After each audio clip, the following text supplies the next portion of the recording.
Yeah. Wah. Wah. Yeah.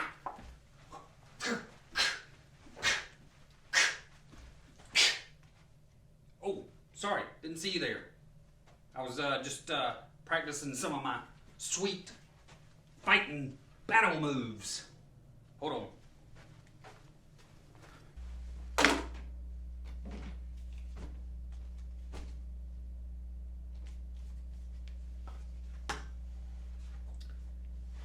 Hey guys, I hope you're doing well. Let me take this off for a second. I don't need that right now. I hope everybody's doing well. I have been meaning to get in touch with you guys for some time now, but my beard wasn't long enough, so now my beard is officially long enough to come to you as a professional soldier to present this Bible study, the armor of God, and so we're good to go. No, for real guys, I have missed you guys terribly, and I thought it would be good to do an online Bible study so you guys would have something to do at home. I have been practicing my moves with the sword, and I hope you have been too, because we need to be prepared. Because there's a battle going on out there. Did you know that? There's a battle going on around us, and we need to be prepared for it. Didn't know that there was a battle going on. I understand. That's why I'm here to teach you about it, and that's what we're going to look at with this Bible study. And we're going to talk about this battle that's going on around us. But the thing that's weird about it is you can't see it, but you can see the effects of it. Kind of like gravity. Like, can you see gravity anywhere around me? No. But you can see the effects of it, right? Because if I take this ball and I drop it, it goes down because of gravity, right? Or kind of like fire.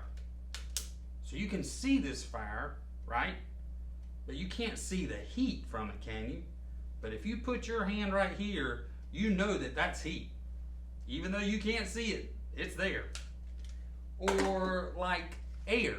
Like, we can't see the air around us. We can't even see air if it's in this balloon.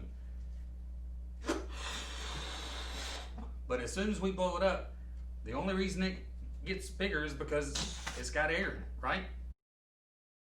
So, like air and heat and gravity, there are things that are going on around us sometimes that we can't see them, but we can see the effects of them. And so that's what we're going to be talking about. This spiritual warfare that's going on, and the armor of God that God gives us to protect us and to use in this particular war. So it's pretty crazy to think about spiritual battles going on around us. But I want to talk about one occurrence that happened in the Bible way back in the Old Testament. So if you will, get your Bible, and we're going to look at 2 Kings chapter 6. And I'm just going to kind of tell you what it is, and then maybe later you can read it for yourselves. But I'm going to kind of give you the Duncan version of what happens in 2 Kings chapter 6. So it involves the prophet Elisha, okay? And Elisha was a prophet, like I said, and a prophet was a messenger of God. So God would give these prophets messages, and then he would tell them to go deliver this message to a particular person, and that was their responsibility. So Elisha was a prophet during the time of a guy named Jehoram, and he was the king of Israel, and the king of and Israel was fighting with this king of Syria, and it just so happened that the king of Syria had this plan. You know, have you ever played checkers before? And when you play checkers, do you have a plan on how you're going to make your moves to kind of jump something? Well, this king of Syria had a plan, and he was going to catch the Israelites and defeat them. But as he went to make his move, the Israelites would move, and the reason being is because Elisha had told the King Jehoram, like, hey, this is what this guy's going to do, and so they would move away so that they didn't get caught by him. And so this happened once or twice, and this king of Syria was furious. He's like, I can't do anything without this guy already knowing what's going on. And so he's like, which one of you guys is telling all my secrets? And they kind of talk amongst themselves, and they say, well, actually, none of us are telling your secret. The Israelites have this guy named Elisha, and his God has told them what's going on. And I don't mean to upset you, but apparently this guy Elisha even knows what you're saying at night in your bedroom when nobody else is around. So this guy's really mad now, and he's kind of like, well, you know what I'm going to do? I'm going to go squash Elisha.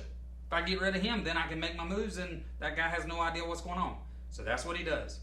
And he finds out that Elisha and his friend are over in this city called Dothan. And so they go and surround the city of Dothan where Elisha and his friend are. So in the morning, Elisha's friend gets up, wipes the sleep out of his eyes, goes out of his tent, and comes to find out that there's a huge army that has completely surrounded the city of Dothan. So he goes back inside. He's like, Elisha, you are not going to believe what's going on outside. We are in deep trouble. Elisha's like, what is it? So Elisha walks out, and sure enough, he sees that the city is surrounded him. And Elisha looks at his buddy, and he's like, man, it's okay. It's no problem. Don't worry. And, of course, I'm sure Elisha's friend's like, are you okay, Elisha? Did you eat some bad seafood last night? Are you daydreaming or are you sleepwalking? Like, what's going on? We are in deep trouble here. There's the two of us, and then an entire army surrounding us. Like, what's your plan now? And so Elisha does something that we should do more often when we kind of face adversity. Elisha prayed. And Elisha said, oh Lord, please open my friend's eyes here so he can see what's going on. And so that's exactly what the Lord did. The Lord opened up Elisha's friend's eyes. And at this point, I'm not really sure how this worked, but at this point, I guess he kind of wiped the sleep out of his own eyes. And at this point, he opens up and he sees that outside of the Syrian army is God's army. An angelic army that had completely surrounded the other army, and now he knows everything's okay because this powerful army comes with horses and chariots of fire, and he knows now we're in God's hands and we're in God's control, and everything's going to be okay. So there's a lot we can learn just from that story right there. But what I want to point out to you is that just like then, there are things going on in the heavenly realm that we can't see. And we need God to open our eyes to these things and prepare us for these things. And that's what this Bible study is going to do. It's going to prepare us for the things of God. The armor of God is what we're going to talk about. And so what I want to do is I'm going to leave some questions at the end of this video. And I want you to work on these questions maybe sometime during the week, maybe during a devotion. I don't know, maybe grab your parents, get a sibling to help you. I know siblings are always anxious to help and looking for an opportunity to help a younger sibling. Grab your Bible and look at a couple of scriptures that I'm going to put on the end of this video and some questions. And I'm also going to put a little picture on there that you can pause, and I want you to maybe sketch it out yourself and then fill in the blanks on the armor of God. And then next week, we're actually going to talk about one of the pieces on the armor of God. All right?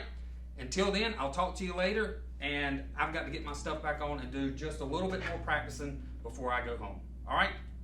Check you later. See you next time.